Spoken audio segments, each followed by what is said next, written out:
শুরু হয়ে গেল বাড়ি বাড়ি সার্ভে। জনগণনায় এই একটি তথ্য আপনাকে দিতেই হবে।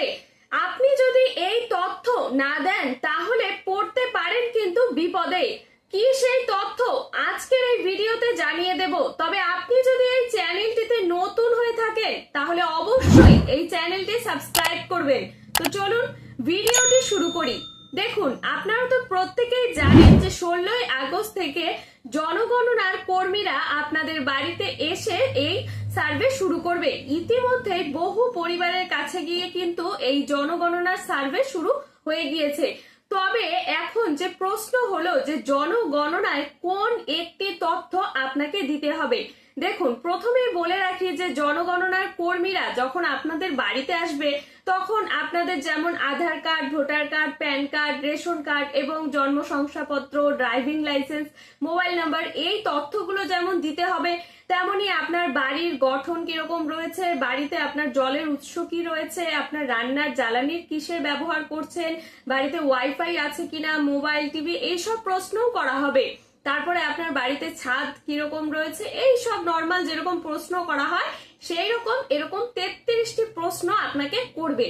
তবে এরই মধ্যে একটি গুরুত্বপূর্ণ বিষয় রয়েছে যে এই একটি তথ্য আপনাকে দিতেই হবে। যদি আপনি সেই তথ্য না দেন তাহলে পরবর্তী সময়ে কিন্তু আপনি সমস্যায় পড়তে পারেন এবং এই জনগণনা নিয়ে আপনি পরবর্তী সময়েও একটু সমস্যায় পড়তে পারেন।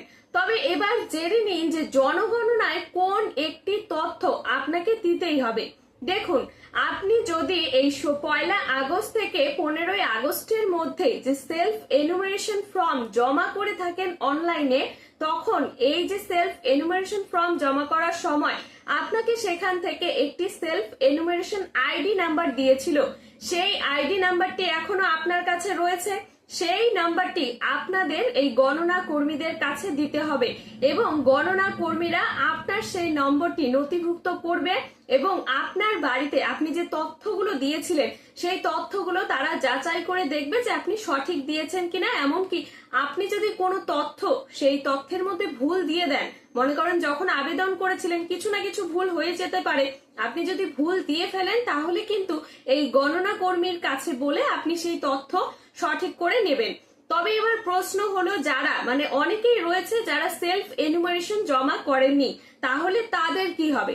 দেখুন, যারা যারা এই সেলফ এনুমারেশন জমা করেননি তাদেরও চিন্তার কোনো কারণ নেই, কারণ গণনা কর্মীরা যখন আপনার বাড়িতে এসে সার্ভে শুরু করবে তখন আপনি যদি সেলফ এনুমারেশন ফর্ম জমা না করে থাকেন তবু আপনার চিন্তা করার কোনো দরকার নেই। কারণ গণনা কর্মীরা যখন আপনার কাছে আসবে আপনাকে জিজ্ঞাসা করবে যে আপনি সেলফ এনুমারেশন করেছিলেন নাকি।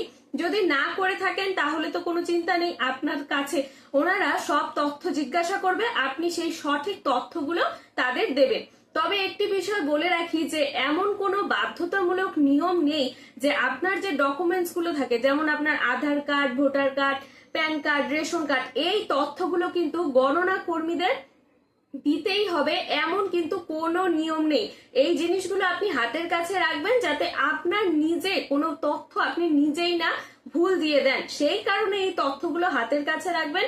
এবং সেলফ এনুমারেশন আইডি নাম্বারটি যদি আপনি করে থাকেন এই 1 আগস্ট থেকে 15ই আগস্টের মধ্যে, তাহলে তাদেরকে সেই আইডি নাম্বারটি দেবেন। তাহলে তো বুঝতেই পারলেন যে কোন গুরুত্বপূর্ণ তথ্যটি আপনাকে দিতে হবে। এটি তো সবাইকে দিতে হবে না, কারণ সবাই তো আর সেলফ এনুমারেশন ফর্ম জমা করেনি। যারা যারা করেছেন তাদেরকেই এই গুরুত্বপূর্ণ তথ্যটি দিতেই হবে। তবে এরকমই যদি আপনারা আরো সরকারি গুরুত্বপূর্ণ আপডেট পেতে চান তাহলে অবশ্যই এই চ্যানেলটি সাবস্ক্রাইব করবেন এবং ভিডিওটি ভালো লাগলে লাইক, কমেন্ট, শেয়ার করবেন। ধন্যবাদ, ভালো থাকবেন, সুস্থ থাকবেন, দেখা হবে পরবর্তী গুরুত্বপূর্ণ আপডেটে।